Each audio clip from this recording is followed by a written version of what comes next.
In this lesson we're looking at addition and subtraction. Now let's have a look at some rules firstly. If we have a plus and a minus together, alright, we end up having a negative. That results in a negative. A minus and a plus, in that order, also results in a negative.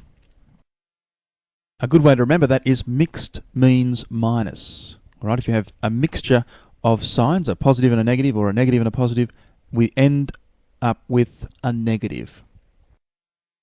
So there's our mixed, ends up negative. There's our mixed, ends up negative. So mixed means minus. Okay, two positives make a positive, and two negatives also make a positive. Okay, there are our rules. Let's look at some examples now and apply them. Just remember, mixed means minus. Our first example, 5 plus negative 2. Well, we can see there that there's a plus and a minus together. So we're using the rule there. Mixed means minus, so we end up getting a minus there. So the question now stands as 5 minus 2.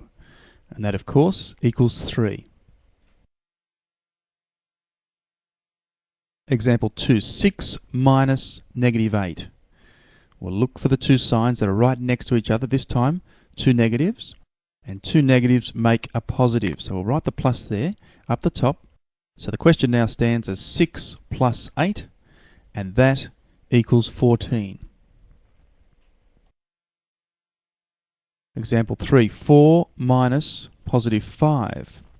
We have a minus and a positive, so they are mixed, and mixed means minus. So we have 4 minus 5, and that works out to be negative 1. Minus 5 plus positive 8. Well, what we need to do is look for the signs that are right next to each other. So the two pluses there, okay, two positives remain as positive. So the question then is negative 5 plus 8. Now minus 5 plus 8, okay, think of the number line again. If you were at minus 5 and then you went and added 8, you would be at positive 3, okay, or we can just write that as 3. Example 5, negative 6 minus 5. Now we can see we have two negatives, but they are separated by that 6, right? So those rules there about when the signs are right next to each other, they won't apply here because they are separated. So we just consider that as negative 6 on the number line. Think of where negative 6 is. Then if you take away 5, you go down another 5, your answer would be negative 11. Excellent. Example 6, negative 4 plus 9.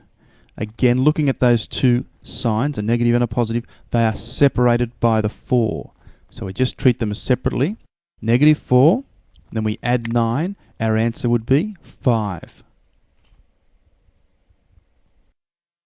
A final example there, negative 3 plus negative 2. Well, that plus and the minus are next to each other. So mixed means minus. So we replace that with a minus.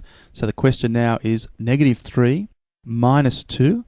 So thinking on the number line, negative 3 and then go down another 2, you would be at negative 5. Excellent. Well, that concludes our lesson. Good luck with your questions. Just remember that mixed means minus.